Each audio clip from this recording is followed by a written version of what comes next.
Assalamualaikum warahmatullahi wabarakatuh. Pembahasan tentang materi perjuangan bangsa Indonesia meraih kemerdekaan sebagai salah satu materi di dalam pertemuan kita untuk mata kuliah konsep dasar IPS.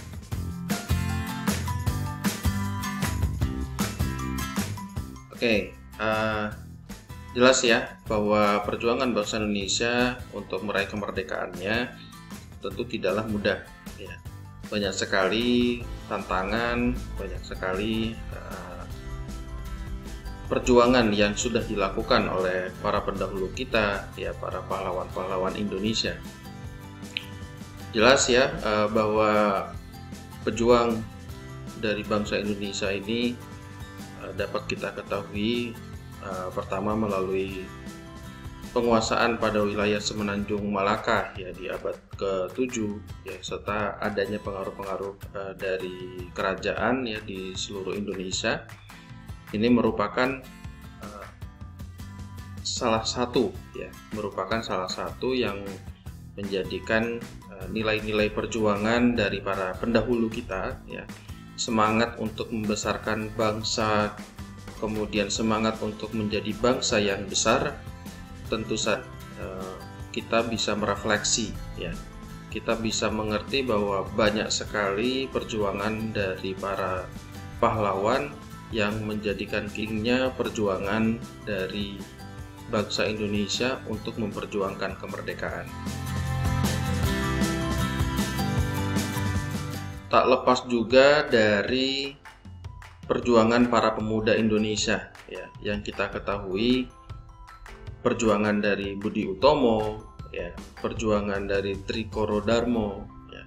Bahkan kita sudah tahu Hari Sumpah Pemuda pada 28 Oktober yang menjadikan kita memiliki nilai-nilai dari kesatuan bangsa ya.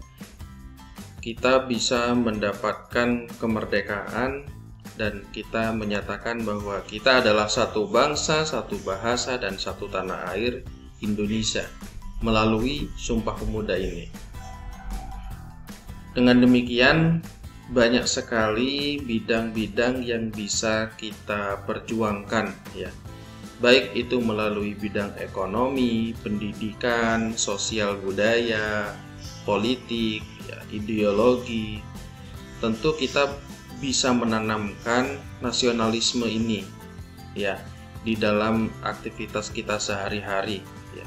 Di dalam multisektor ini kita harus bisa menyampaikan bahwasanya kita harus memiliki prinsip nilai-nilai Pancasila dalam merefleksikan secara jelas ya, bahwa misalkan kita di bidang ekonomi ya, kita harus bisa memiliki wawasan ekonomi kerakyatan.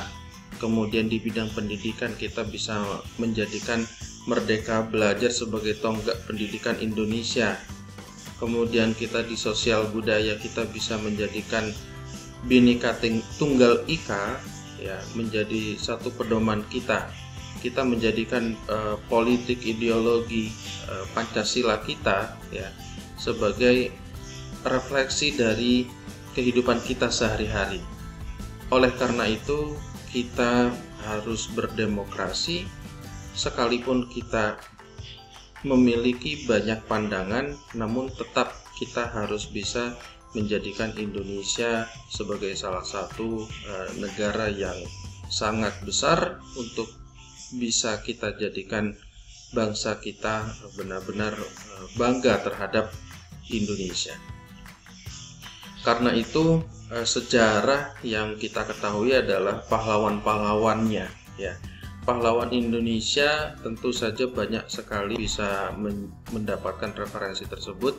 Pada tahun 2021 terdapat kurang lebih ada 4 pahlawan yang disahkan oleh pemerintah ya. Di sini ada pahlawan Indonesia yang dimulai dari perfilman ya. dengan nama Usmar Ismail yang lahir di Bukit Tinggi 20 Maret 1921, di mana kiprahnya dari Usmar Ismail ini berkaitan dengan perfilman, ya, baik itu di level nasional dan internasional. Banyak sekali industri perfilman Indonesia semakin maju dari Usmar Ismail ini. Film-film yang dibesut atau dibuat oleh Usmar Ismail banyak sekali mengangkat atau menawarkan nilai-nilai nasionalisme. Nah, oleh karena itu Usmar Ismail sangat berhak mendapatkan gelar pahlawan Indonesia. Selanjutnya Raden Arya Wangsakara yang lahir di Sumedang tahun 1615. Beliau sebagai tokoh keagamaan, ya, dalam Kesultanan Banten pada masanya, juga sebagai tokoh politik dan pemimpin militer, ya, yang pada saat itu, ya, memerankan penting dalam melawan penjajah. Nah, di tahun 1658 sampai 1659 ini, ketika terjadi peperangan di Indonesia, Raden Arya Wangsakara ini mendapatkan mandat dari Sultan Ageng Tirtayasa untuk memimpin perang. Nah, Raden Arya Wangsakara merupakan salah satu yang dinobatkan mendapatkan gelar pahlawan Indonesia tahun ini, di tahun 2021. Kemudian ada Tombolo Tutu yang lahir di Motong, Sulawesi Tengah tahun 1857.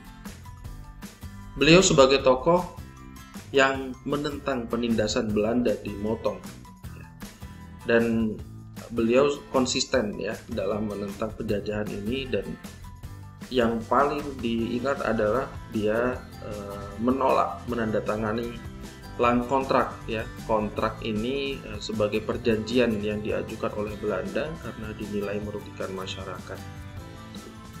Disinilah peran dari Tombolo Tutu, ya, sebagai pahlawan Indonesia. Selanjutnya Sultan Haji Muhammad Idris yang lahir di Jembayan, Kutai Kartanegara, Kalimantan Timur tahun 1667. Sebagai tokoh pemersatu yang menjadi sumber inspirasi bagi bangsa Indonesia juga. Dan ketika VOC menguasai kerajaan Kutai Kartanegara, Sultan Haji Muhammad Idris ini melakukan perlawanan, ya, dimana dengan konsisten ini mewujudkan visi mengusir kekuatan VOC, dan dengan visi besarnya Sultan Haji Muhammad Idris mendapatkan gelar pahlawan Indonesia tahun 2021. Kita dapat merefleksikan, kita dapat mengerti, memahami, dan kita bisa mendapatkan banyak inspirasi dari para pahlawan, di mana perjuangan bangsa Indonesia tidak berhenti sampai di sini, ya. Namun kita harus bisa mewujudkan nilai-nilai perjuangan dengan memberikan kontribusi kita masing-masing di bidang kita masing-masing, dan juga kita bisa menjadikan diri kita, ya, untuk bisa menginspirasi dan bisa berkolaborasi di berbagai multisektor. Sektor manapun yang bisa kita jadikan sebagai ladang amal kita, ya, di bidang ekonomi, pendidikan, sosial budaya, politik, tentu kita menjadi salah satu pemuda sebagai harapan bangsa Indonesia. Yang terpenting adalah bagaimana kita menjadi seorang nasionalis, dan kita berintegritas, dan kita mau berintegrasi. Nilai-nilai inilah yang harus ditanamkan ke dalam diri kalian masing-masing, bahwa perjuangan bangsa Indonesia ada di tangan kalian, ada di tangan kita. Maka mari kita wujudkan perjuangan ini agar bangsa Indonesia menjadi bangsa yang besar, dan tentu saja kita berdaulat di bumi ini, di bumi pertiwi ini. Demikian, mudah-mudahan kita bisa menjadi pemuda yang sangat sadar terhadap perjuangan bangsa Indonesia sebelumnya, dan kita mau memperjuangkan untuk menjadi pemuda bangsa Indonesia di masa depan.